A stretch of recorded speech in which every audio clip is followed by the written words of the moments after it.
અમેરિકાએ કરી operation EPIC furry સમાપ્ત કરવાની જાહેરાત. વિદેશ મંત્રી રૂપિયો બોલ્યા, ઓપરેશનના લક્ષ્ય પ્રાપ્ત કર્યા. નવી ટક્કરના પક્ષમાં નહીં. અમેરિકાએ હોર્મુઝમાં પ્રોજેક્ટ ફ્રીડમ પણ ટાળ્યું, પરંતુ નાકાબંધી રહેશે યથાવત. યુએસ ઈરાન વચ્ચે સમજૂતી થવાની જાહેરાત. બજારમાં આવી શાનદાર તેજી.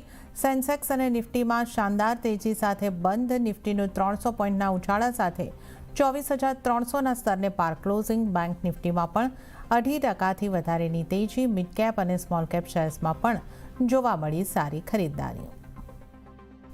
યુદ્ધ સમાપ્ત થવાના સમાચાર બાદ ક્રૂડનો ઉભરો શાંત પડ્યો. $102 નીચે આવ્યો બ્રેન્ટનો ભાવ, તો રૂપિયો પણ 67 પૈસા મજબૂત થઈને 94.61 પ્રતિ ડોલરના સ્તર ઉપર બંધ થયો.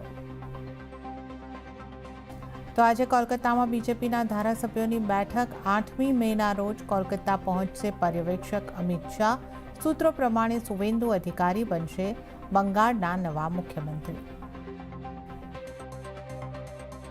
અને ધોરણ 10નું 83.86% પરિણામ, 88.28% પરિણામ સાથે વિદ્યાર્થીનીઓએ મારી બાજી.